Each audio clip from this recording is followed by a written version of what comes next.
৪-৫ দিন পর ঢাকার পার্শ্ববর্তী নিচু এলাকাগুলোতে বন্যার পানি ঢুকতে পারে বলে আশঙ্কা করছে বন্যা পূর্বাভাস ও সতর্কীকরণ কেন্দ্র। দুপুরে সংবাদ সম্মেলনে এই কথা জানান সংস্থার নির্বাহী প্রকৌশলী সাজ্জাদ হোসেন। গত কয়েকদিনে উত্তরাঞ্চলের বন্যা পরিস্থিতি ভয়াবহ আকার ধারণ করেছে। কয়েকটি নদীর পানি কিছুটা কমলেও সার্বিক বন্যা পরিস্থিতি অপরিবর্তিত রয়েছে। বন্যা পূর্বাভাস ও সতর্কীকরণ কেন্দ্র জানিয়েছে আগামী ২৪ থেকে ৩৬ ঘন্টায় ব্রহ্মপুত্র ও যমুনার পানি কমতে পারে। এছাড়া মেঘনা অববাহিকায়ও বন্যা পরিস্থিতির উন্নতি হবে, তবে বাড়তে পারে পদ্মার পানি। ব্রহ্মপুত্র নদীর পানি কমতির দিকে চলে আসছে, বিশেষ করে উজানে, এবং যার ফলে উত্তরাঞ্চলের উজানের অংশে কুড়িগ্রাম এবং রংপুরের দিকে বন্যা পরিস্থিতি উন্নতির দিকে আসবে। গাইবান্ধা, জামালপুর, সিরাজগঞ্জ, বগুড়া এটা এখনো অবনতিশীল থাকবে। ঢাকার চারপাশের ৫টি নদীর পানি বাড়লেও তা এখনো বিপদসীমার নিচ দিয়ে প্রবাহিত হচ্ছে। তবে উজানের পানি নামতে শুরু করায় ঢাকার পার্শ্ববর্তী এলাকাগুলো প্লাবিত হতে পারে। ঢাকার পশ্চিম অংশে কিন্তু আমাদের ঢাকার সরলরেখা বাঁধ রয়েছে, যেটা আশুলিয়ার থেকে মিরপুর বেড়িবাঁধ বলি আমরা। তো ওই অংশে কোনো সমস্যা নেই। সাধারণত ঢাকার পূর্ব অংশে বাঁধ নেই। যমুনার পানি যেহেতু কমা শুরু করছে, ঢাকার আশেপাশে পানি পরবর্তীতে এখানকার নদ নদী পানিগুলোতে বিশেষ করে ঢাকার পূর্বাংশে পানি আসবে, বা সেটা আরো কিছুদিন পরে। এছাড়া মুন্সিগঞ্জ, শরীয়তপুর সহ আশেপাশের জেলার নিম্ন অঞ্চলও প্লাবিত হতে পারে বলে জানান তিনি। পূর্বাংশে মূলত টুঙ্গি খাল, বালু। এখানে সিউল আহমেদ, দীপ্ত সংবাদ, ঢাকা। বৃষ্টি অব্যাহত থাকায় দেশের বিভিন্ন স্থানে বন্যা পরিস্থিতির আরও অবনতি হয়েছে। বন্যায় প্লাবিত হয়েছে নতুন কিছু এলাকা। তিস্তা, ধরলা ও দুধকুমারের পানি কিছুটা কমলেও বিপদসীমার উপর দিয়ে বইছে যমুনা ও ব্রহ্মপুত্র। পানিবন্দী অবস্থায় দিন কাটাচ্ছে কয়েক লাখ মানুষ। কুড়িগ্রামের সবগুলো নদ নদীর পানি কিছুটা কমলেও জেলার সার্বিক বন্যা পরিস্থিতির উন্নতি হয় নাই। এখনো পানিবন্দী রয়েছে ৯ উপজেলার ৪ লক্ষাধিক মানুষ। বন্যার পানিতে বেশিরভাগ এলাকার রাস্তাঘাট তলিয়ে যাওয়ায় ভেঙে পড়েছে যোগাযোগ ব্যবস্থা। ঘর বাড়ি সব ভাসি গেছি, এটাই আসি এনা স্থান নিছি, এটাইও পানি। বাড়িতে থাকতে পারি না বলে কলেজে আসেছি, কলেজের এইখানেও অনেক পানি।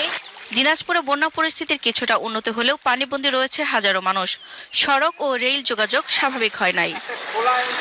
নীলফামারীতে ডালিয়া পয়েন্টে তিস্তার পানি কমে বিপদসীমার নিচ দিয়ে বইছে। তবে বাড়িঘর থেকে পানি না নামায় ডিমলা, জলঢাকা ও ডোমার এলাকার প্রায় ৫০,০০০ মানুষ পানিবন্দী হয়ে পড়েছে। দুর্গত এলাকায় দেখা দিয়েছে খাবার ও বিশুদ্ধ পানির সংকট। আজকে এক কুমুদ পানি দেখে স্কুলে যেতে পারছি না, আমরা বরাবর পানি লালমনিরহাটে বন্যা পরিস্থিতি অপরিবর্তিত রয়েছে। জেলার ৫ উপজেলায় পানিবন্দী অবস্থায় রয়েছে ১ লাখের বেশি মানুষ। লালমনিরহাট বুড়িমারি রেল যোগাযোগ এখনও বন্ধ রয়েছে। রংপুরে বন্যা পরিস্থিতির কিছুটা উন্নতি হলেও ভোগান্তি কমে নাই। তিস্তার পানি কমলেও ঘাঘর নদীর পানি বেড়েছে। বন্যা দুর্গত মানুষ বাড়িঘর ছেড়ে বাঁধ ও উঁচু স্থানে আশ্রয় নিয়েছে।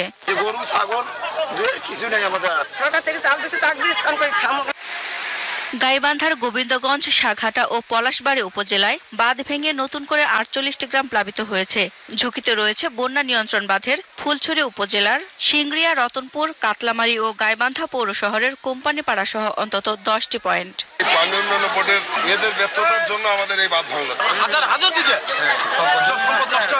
যমুনা ও ব্রহ্মপুত্র নদের পানি বৃদ্ধি অব্যাহত থাকায় জামালপুরের বন্যা পরিস্থিতির আরও অবনতি হয়েছে।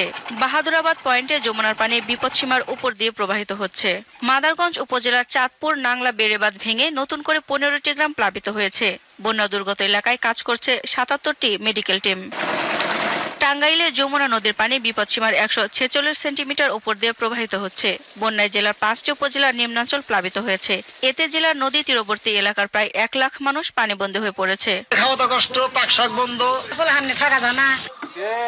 এছাড়াও সিরাজগঞ্জ, বগুড়া, নওগাঁ, নাটোর, ময়মনসিংহ, নেত্রকোনা, সুনামগঞ্জ, হবিগঞ্জ সহ দেশের বিভিন্ন জায়গায় বন্যা পরিস্থিতির অবনতি হয়েছে। পানিবন্দী অবস্থায় রয়েছে কয়েক লাখ মানুষ। দিলশাদানি, দীপ্ত, বার্তাকক্ষ। বন্যা কবলিত এলাকায় পর্যাপ্ত ওষুধ, খাবার, স্যালাইন ও পানি বিশুদ্ধকরণ ট্যাবলেট মজুত রয়েছে বলে জানিয়েছে স্বাস্থ্য অধিদপ্তর। বিকেলে রাজধানীর মহাখালীতে সংবাদ সম্মেলনে স্বাস্থ্য অধিদপ্তরের মহাপরিচালক জানান, বন্যা প্লাবিত এলাকায় স্বাস্থ্য কর্মকর্তাদের ছুটি বাতিল করা হয়েছে। বন্যা পরিস্থিতি মোকাবেলায় জেলা ও উপজেলা স্বাস্থ্য কর্মকর্তাদের প্রয়োজনীয় নির্দেশনা দেওয়া হয়েছে বলেও জানান তিনি। স্বাস্থ্য অধিদপ্তরের তথ্য অনুযায়ী গত ১.৫ মাসে ২১ জেলায় বন্যায় ১০৭ জনের মৃত্যু হয়েছে। এর মধ্যে পানিতে ডুবে মারা গেছে ৯২ জন।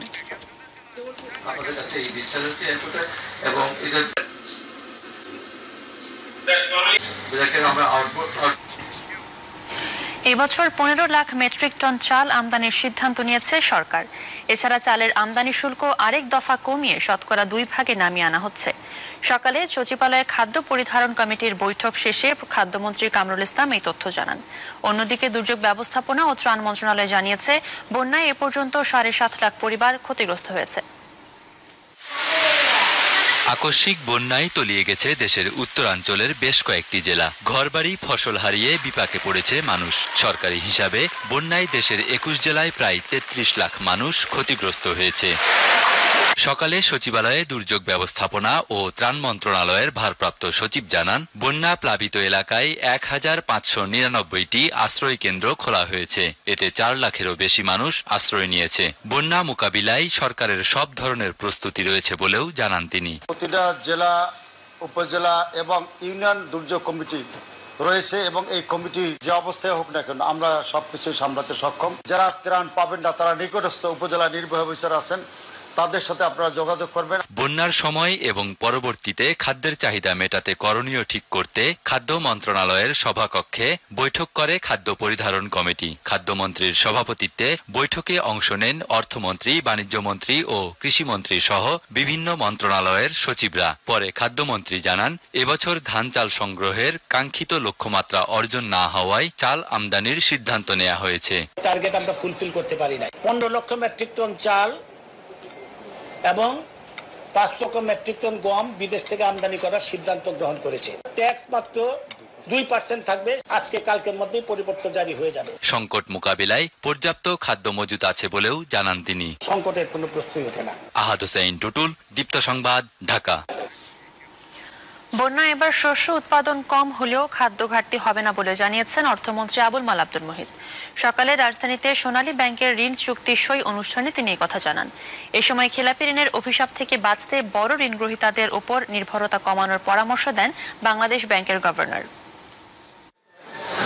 মোট চাহিদার 1/3 ভাগ দুধ উৎপাদন হয় দেশে। এমন পরিস্থিতিতে গবাদি পশু ও দুগ্ধ উৎপাদন বাড়াতে খামারিদের মাত্র 9% সুদে অর্থায়ন করবে সোনালী ব্যাংক। এ লক্ষ্যে প্রাণ ডেইরির সঙ্গে আজ চুক্তি সই করেছে ব্যাংকটি।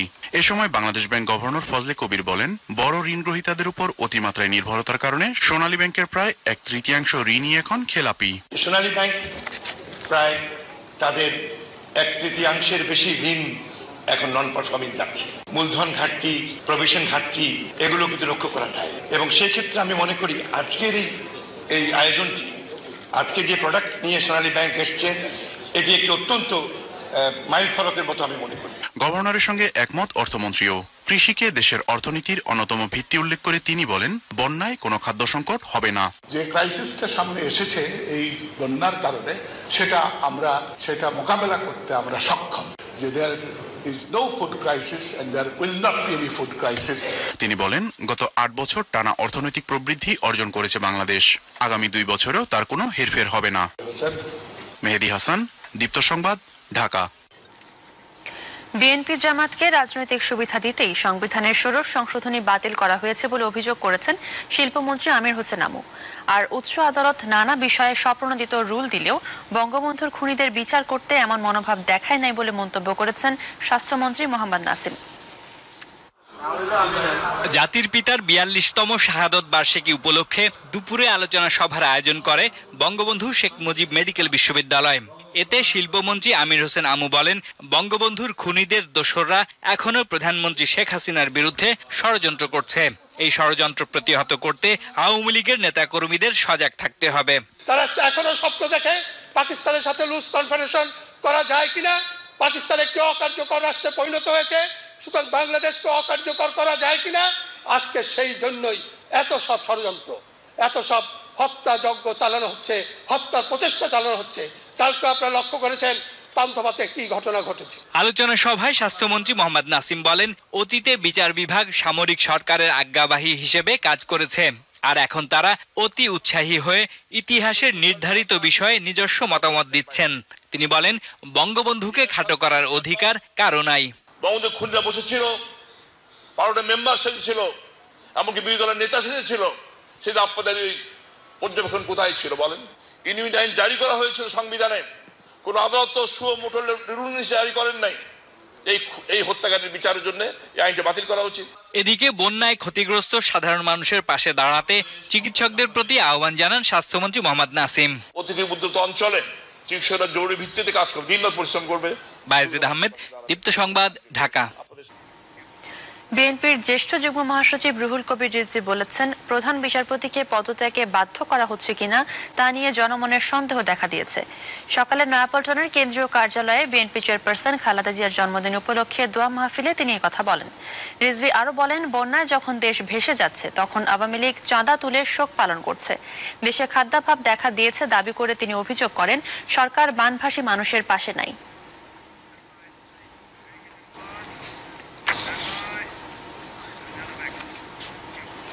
আগামী নির্বাচনে সব দলের অংশগ্রহণ নিশ্চিতে নির্বাচন কমিশনকে যথাযথ পরিবেশ তৈরির পরামর্শ দিয়েছেন জ্যেষ্ঠ সাংবাদিকেরা। আজ নির্বাচন কমিশনের সাথে মতবিনিময়কালে তারা এই পরামর্শ দেন। একাদশ জাতীয় সংসদ নির্বাচনের কর্মপরিকল্পনা নিয়ে গণমাধ্যম কর্মীদের সাথে নির্বাচন কমিশনের 2 দিনব্যাপী মতবিনিময় সভা শুরু হয়েছে। আজ প্রথম দিনে অংশ নেন দৈনিক পত্রিকার সম্পাদক, জ্যেষ্ঠ সাংবাদিক ও সাংবাদিক নেতা সহ 26 জন। আগামী নির্বাচনে সব দলের অংশগ্রহণ নিশ্চিত